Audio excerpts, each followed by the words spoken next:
the university. The enemy had camouflage snow uniforms and they were crawling across the 2 kilometers of fields. December 91 was one of the coldest months I could recall. Just 12 months earlier, the previous December had been some of the most perfect days of my life. I had been in love. I had been in the capital city with my girl.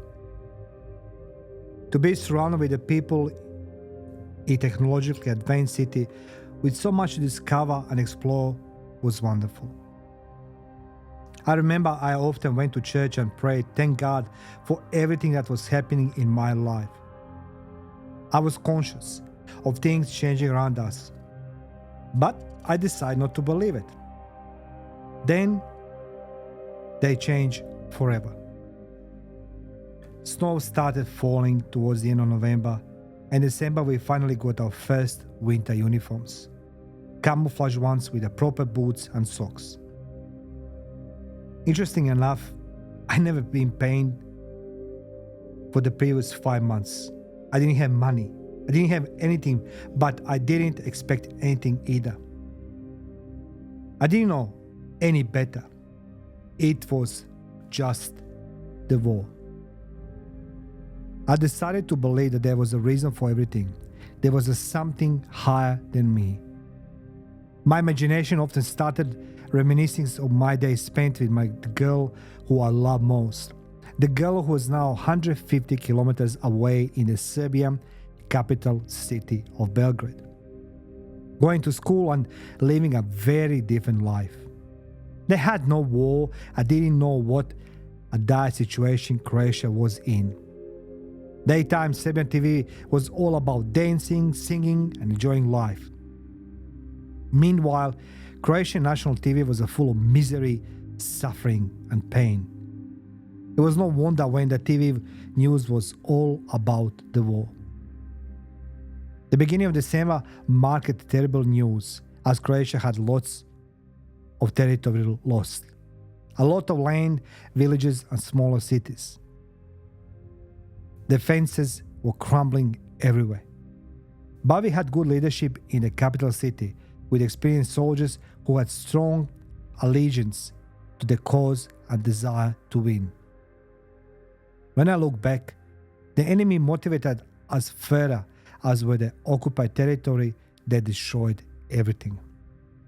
This raised our desire to defend our country, and one day, although we didn't know how or when to liberate our country, our republic, we had been forced back towards the capital cities and we were developing fences around them. It was more reminiscent of the First World War, with trenches dug around the edges of my city. Seriously, can you imagine digging trenches to defend a city in 21st century? Osijek is the fourth largest city in Republic of Croatia. Then it was a city abandoned by civilians, was constantly bombarded for several months. You can't imagine how much rubble was on the streets, how many buildings had been destroyed, and the side of the cars had been left to rot. Women and children had gone a long time ago, which put even more strain on the soldiers. We established a static trench line around my unit, after which I was transferred to faithful position by the last bus stop from my city towards the village Atenia at the old University of Agricultural Technology. The university was a ghost town halfway between the city and the first enemy village in the middle of the fields. It was incredibly exposed position. The side of the building was smashed from the ongoing bombardment, and the windows didn't have any glass. We got used to walking our defensive line around the university, trying to keep out of sight. It was a huge building with so many rooms. We established our small quarters in the basement, strategically located in the center of the building. The tall building could oversee all the fields around and the trenches on the right-hand side. The small artillery that we had was easily hidden between the buildings. If the enemy was going to break through our lines, it was most likely that they would enter to the university. There would be nowhere to fall back to. We couldn't simply just fight conventionally. We needed to fight their minds. Tactic-wise, the enemy needed to be continuously fed with information aimed at showing them that we will never fall back. This was putting on psychological brave face, helped by the local newspapers which would report how many soldiers we had and all our new equipment. It was all a lie. We used it to regularly change the insignia on our shoulders, so if any of the city civilians were spies, they think they were a lot different units. The truth was, there was always some new soldiers, but the only recruits were people aged 50 plus, who had been falsely mobilized or simply didn't have any other choice. And I received a large number of soldiers of this type. But there was no firing, it was quiet and silent. I used it to walk to university to the lecture rooms. I'd usually find lots of thesis books from professors with handwritten notes and student assignments. I found myself wondering whether they had felt the war was coming. Would they ever come back to amphitheaters and sit here listening to lectures? The sound of broken glass followed my every step. I can still feel it even now, sending a chill up my body. It's such an eerie sound that came up from heavy army boots. You feel that the glass represents life and it's cracking. Life is fragile. I tell my colleagues I started drinking.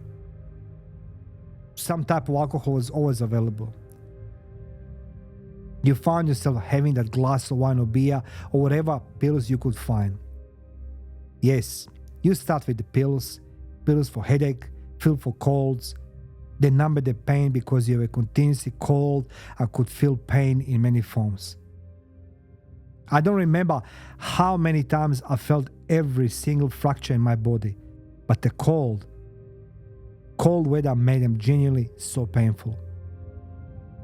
Then came much the stronger stuff like cocaine. Cocaine was somehow available in the midst of everything going on. There was always somebody with cocaine, and people were always having a hit. It was an unusual sensation. It just numbed all your feelings.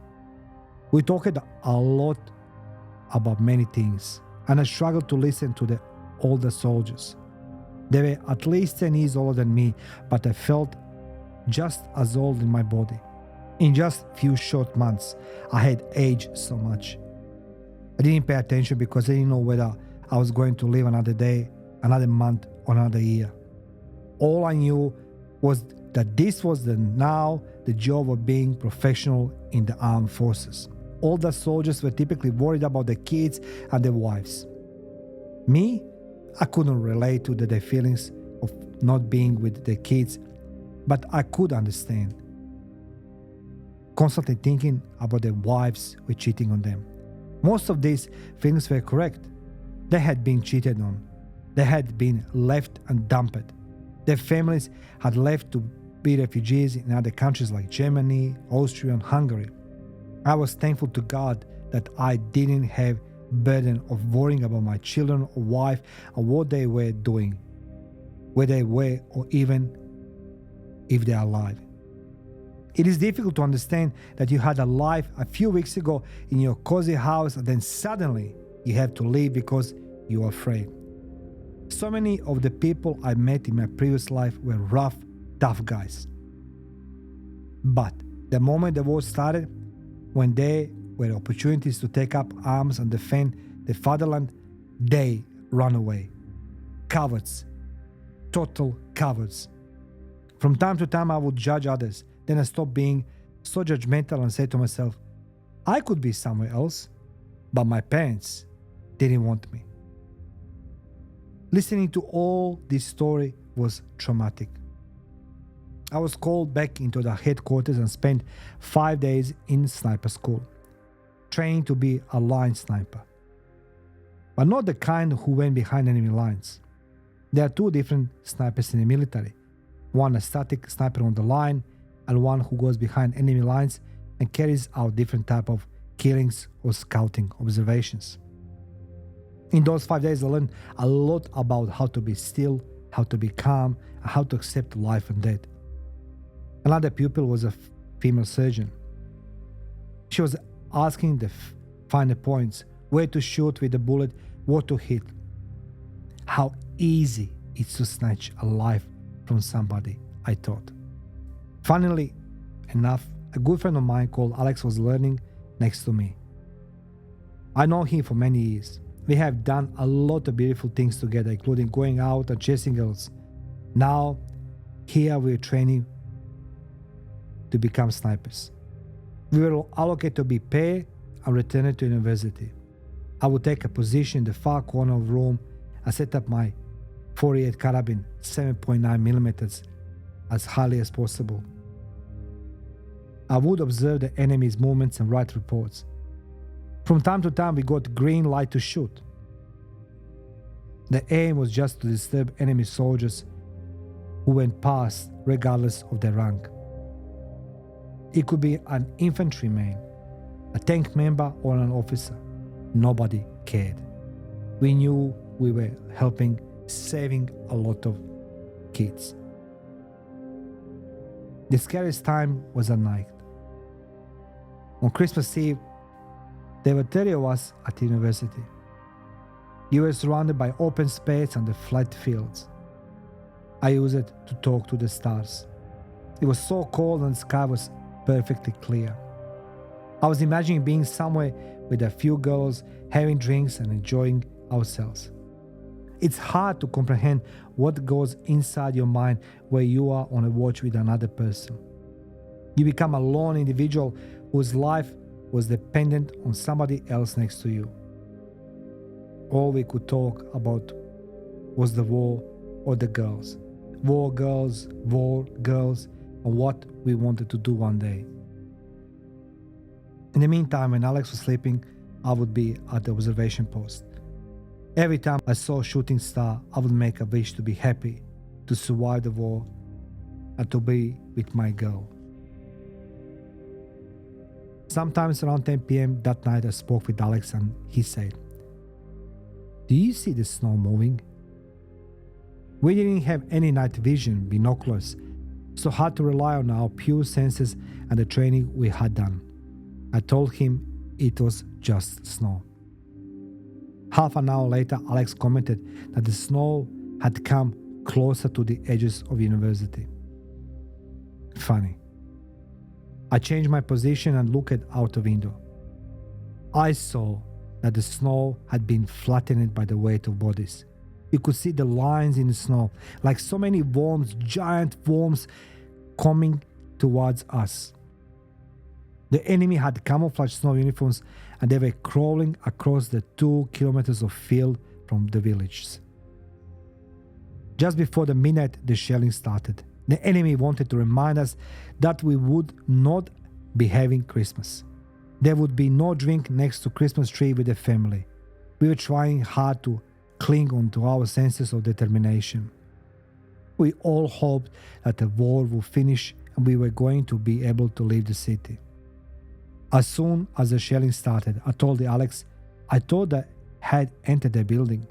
We got on the radio to raise alarm, then was rushed downstairs and he started shooting. Maybe the guards had fallen asleep on the other side. As we were running down the stairs, the sound of cracking glass under our boots was so terrible. Then everything stopped. Silence. Deadly silence. And you are listening for where the next crack is going to come from. We were on a level 1 and they were on the ground floor in the main corridor near our quarters. I don't know where our other soldiers went. We were waiting for them. There was no synchronized defense. It was all about survival. You simply have to defend your life with no easy way of knowing who was on your side or the enemies. Suddenly, I heard the crack of the glass. All my senses went so cold. We started throwing hand grenades. There were screams and shouting. It lasted for several minutes and eventually we came to the quarters. The guard recognized me and yelled, "Lie down!" They started shooting above our heads. We were crawling across the glass to reach our first guard, who was shooting from behind concrete pole. Now, at least we were with our troops. We started cleaning up room by room, floor by floor, meter by meter, and it lasted until sunrise. In the morning, we saw bodies and traces of blood in the snow. It was such a terrifying experience. As a kid, I used to love the snow in winter, and now the snow had become my biggest fear. Everything is white or dark. There was no celebrating when we fought off the attacks. It was too terrifying an experience. The fight for that place lasted a long time and there were several attempts to take university. It had become a big obstacle for the enemy. Defending it was easier given its solid concrete walls, big spaces and numerous rooms. It was also a great observation post. If the enemy had punctured that university, the entire line of trenches could be observed and access to roads controlled. I remember I was sleeping on the 1st of January, but I don't remember being transferred into the static line from the university into the bunkers. All the soldiers were sitting there in the big shipping containers that was dug deep down into the soil. Most of the soldiers in static lines were either younger than me or in their late 50s. Manpower was so low that mobilization was called.